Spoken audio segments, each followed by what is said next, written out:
시즌1 정주행과 스포일러 없이 비밀의 숲 시즌2를 즐기고 싶으시다고요? 워낙 대작 드라마라 소문 때문에 새롭게 올라오는 시즌2를 시청하고 싶지만 밀린 시즌1을 다 볼 용기와 시간이 없어서 선뜻 손을 못 대시고 계신 분 많이 계십니다. 시즌1을 스포일하지 않으면서 곧장 시즌2를 이어보실 수 있도록 시즌1의 정수만 깔끔하게 정리하고 시즌2의 초반부에 속하는 1부터 4화의 내용을 정리하도록 하겠습니다. 시즌1을 다 보고 시즌2를 보고 계신 분들도 많이 계실 텐데요. 비밀의 숲 시즌2는 첫 시작이 수사권 조정 협의를 놓고 힘싸움을 벌이는 경찰과 검찰이라고 하는 생소한 대전제를 깔고 있기 때문에 내용 정리가 필요할 것 같습니다. 시즌2를 마음껏 편안하게 즐기실 수 있도록 깔끔하게 배경 정리를 해드리겠습니다. 많은 매력적인 캐릭터를 배출한 비숲 시즌1의 주요 인물들 대다수가 시즌2에도 그대로 등장합니다. 먼저 주인공인 황시목 검사. 뇌가 과다하게 발달하여 주변작에 극심한 고통을 호소했던 그는 어렸을 때 뇌 일부를 절제하는 수술을 받고 감정을 상실했습니다. 덕분에 탁월한 두뇌와 흔들리지 않은 도덕성으로 큰 사건에 개입되어 검찰의 본분을 다합니다. 이런 황시목 검사와 환상의 케미를 보이는 경찰 한여진. 병들을 낳은 엘리트지만 발로 뛰는 수사를 선호하는 그녀는 남들과 다른 뇌구조 덕분에 차갑다고 여겨지는 황시목의 마음의 울타리를 무너뜨릴 정도로 활발하고 정의롭습니다. 저의 개인적인 최애 캐릭터입니다. 비현실적으로 정의로운 황시목 검사, 그리고 한여진과의 정반대되는 인물, 바로 서동재 검사입니다. 적당히 탐욕스럽고 능글맞으며 그 누구 못지않게 출세욕을 갖고 있는 그는 빈틈없는 후배인 황시목에게 여러 번 수모를 겪습니다.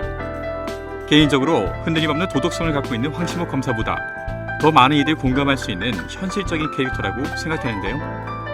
말끔하고 잘생긴 얼굴과 뼛속까지 스며들어 있는 아부 능력은 그를 미워할래야 미워할 수 없게 만듭니다.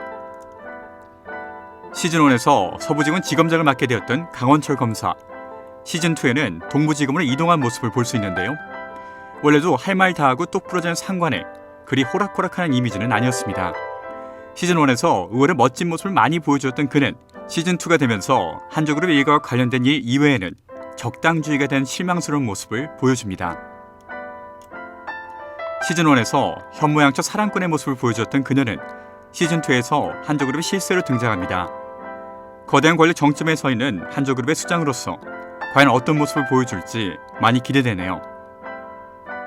그 이후에 시즌2에는 검경 수사권 조정을 위한 검사팀, 형사법재단 부장검사 우태와 김사연 검사가 등장하며 경찰팀, 수사구조혁신단 단장이자 경찰청 정보부장 최빛, 그리고 경찰청 소속 수사국장 신정이 새롭게 등장합니다.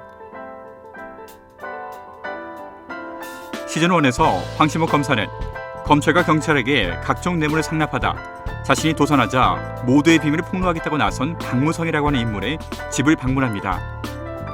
그런데 도착한 집에 그는 싸늘한 시체가 된 채 발견되고 그를 살해한 진범을 추적하는 과정에서 황시목은 점점 더 크고 거대한 권력의 비리를 파헤치게 됩니다. 고위급 인사들은 물론 재벌그룹까지 관여된 비리를 수사하던 황시목은 결국 성공적으로 진범을 잡는 것은 물론 그 과정에서 자신이 의도했던 것보다 훨씬 더 큰 거물들을 잡아내게 됩니다. 하지만 토사구팽이라고 했던가요? 모든 수사가 끝난 뒤 흔들리지 않는 정의를 가진 황시목은 모두의 눈에 가시일 뿐입니다. 결국 시즌2에 보면 한적한 남해를 귀환가다시피 세월을 보내고 있다 다시 복귀하는 모습을 보여줍니다. 시즌1에서는 비리를 덮으려고 하는 무리들과 황시목 검사의 특임대의 대립을 그리고 있습니다. 여기서 비리를 덮으려고 하는 무리는 한조그룹 이윤범 회장, 사장검사 이창준, 경찰서장 김우균 등이며 이를 뒤쫓는 특임대는 황시목 검사와 경찰 한여진입니다. 하지만 시즌2에서는 수사권 조정을 놓고 검찰과 경찰이 대립하는 것이 주된 내용입니다. 계속되는 비리 적발로 검찰에 대한 국민의 신뢰도가 땅에 떨어지자 정부에서 국정개혁의 일환으로 수사권 개혁안을 내놓습니다. 이 개혁안에는 검찰이 갖고 있는 고유 권리 중 일부를 경찰에게 넘기는 것이 포함되어 있습니다. 경찰이 가져오기를 원하는 검찰의 권한은 수사 지휘권, 수사 종결권, 그리고 영장 청구권입니다.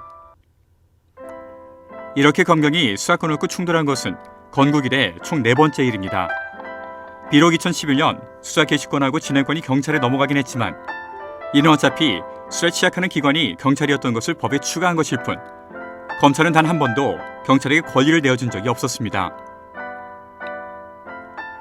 하지만 계속되는 검찰 비리 때문에 검찰에 대한 국민의 신뢰가 바닥을 찍은 지금 경찰은 이후 최초로 수사권을 가져올 수 있는 절호의 기회를 보고 있는데요. 덕분에 검찰과 경찰은 미디어의 서로를 헐뜯기 위해 모든 수단과 방법, 정보를 동원합니다. 검찰은 경찰 지휘관의 지휘관격인 본청 정보국장에게 검찰의 수사기밀을 일반인에게 빼돌렸다는 혐의를 씌우고 대검에 소환하려 하지만 경찰은 표면적으로 경찰이 자정 노력에 매진하여 진상조사를 먼저 하겠다는 명목으로 그를 가로챕니다. 자신들의 상사가 소환되어 수모를 겪을 것을 알기에 경찰에서 자진해서 잡고 보호하는 형태인 것이죠. 한편 이런 가로채기를 당한 검찰도 가만히 있지 않습니다. 경찰청에서 황시목 검사를 협의회에서 합의안을 내놓으면 국회로 넘기기 전에 입법안을 다듬을 자문위원으로 요청합니다. 이를 눈치챈 검찰은 선수를 쳐서 그를 형사법 재단으로 스카우트합니다. 쉽게 말해 상대방이 심판으로 요청한 사람을 자기 팀 선수로 기용한 것이나 다름없는 것이죠.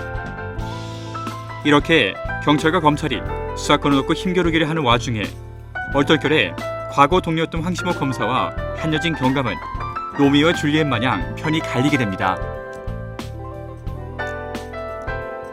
시즌1의 스타트를 끊었던 뇌물비리 사건의 주범 박무성의 죽음을 둘러싸고 많은 크고 작은 사건들이 발생하지만 결국 이 모든 사건은 나중에 큰 그림을 그리는 퍼즐 조각인 것이 밝혀집니다.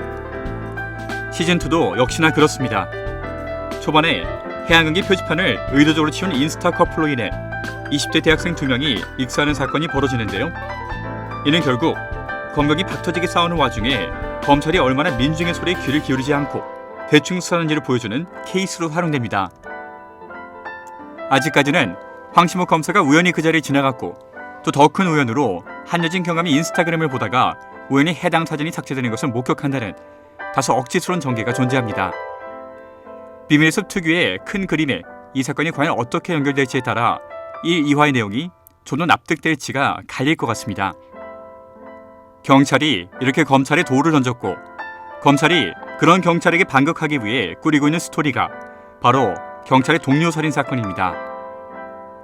유흥업소로부터 뇌물을 받아먹던 경찰 지구대 팀원들이 유일하게 여기에 가담하지 않은 경찰을 왕따시키고 살해한 사건, 즉 세간에 경찰에 대한 신뢰를 완벽하게 떨어뜨릴 사건이 있습니다. 살해당한 경찰은 원래 형사였는데 전 지부에서 서장의 횡포에 대한 위슬블로잉을 하고 강등당하여 인사이동을 당했던 인물입니다. 해당 지구대에 의도적으로 배치된 것이라면 더 큰 사건과 당연히 연관이 있겠죠? 여기에 서동재 검사가 수사하는 또 하나의 사건이 있습니다.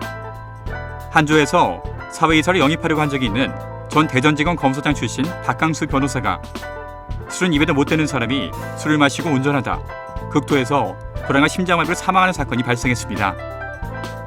유족이 이의를 제기했으나 조사는 해당 내용이 누락된 것은 물론 통영사건을 조기 종결지은 검찰을 비방했던 최빛 전 서장이 직접 이 사건을 덮었던 전적이 있습니다. 검찰은 경찰의 비리를 만천에 밝히기 위해 이 모든 사건들을 쫓습니다. 지금 당장은 이 모든 사건들이 어떻게 서로 연결되어 있는지 알 수 없지만 비밀의 숲입니다, 여러분. 분명 등장하는 모든 사건은 서로 연결되어 있을 것이고 또 거대한 권력과도 연결되어 있을 겁니다. 앞으로 이 모든 것들이 어떻게 연결되는지를 지켜보는 것이 바로 관전 포인트가 되겠습니다. 비밀의 숲에선 절대 쉽게 힌트를 주지 않습니다. 결정적인 증거로 용의자가 잡히면 또 다른 것을 뒤집히고 또 다른 용의자가 잡히면 또 뒤집히고 이렇게 뒤집기를 반복합니다. 비밀의 숲에서 결정적인 증거가 등장하고 누군가가 용의자로 지목되면 그냥 마음 편하게 저 사람은 범인이 아니겠구나 이렇게 생각하시면 되겠습니다. 비밀의 숲 시즌1을 볼 당시에는 유튜브 드라마 방송을 하고 있지 않았습니다. 그래서 그냥 넉넉고 편안하게 봤었는데요. 마지막 화인 16화가 될 때까지도 전혀 반전, 즉 진범을 맞추지 못했었습니다.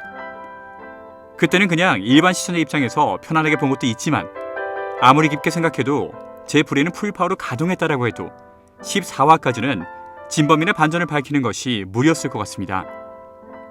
흔치 않은 탄탄한 구성의 감동 대작이었습니다. 비밀의 숲을 볼 때 반드시 기억하세요. 절대 무엇 하나 만만하게 알려주지 않는다는 걸. 이제 시작인 비밀의 숲. 전작을 너무 감명 깊게 봤기 때문에 시즌2에 대한 제 의견은 아직 반반입니다. 하지만 그래도 기대가 많이 되네요. 과연 이번에는 제대로 된 내피셜로 맞출 수 있을지 여러분 궁금하시죠? 저저 미드 시점으로 비밀의 숲을 함께하고 싶으시다면 지금 좋아요와 구독을 눌러주세요. 물론 알림벨도 눌러주셔야 새 영상 알림을 받으실 수 있겠습니다. 이제 비밀의 숲 시즌2 출발이네요. 다음 영상에서 뵙겠습니다.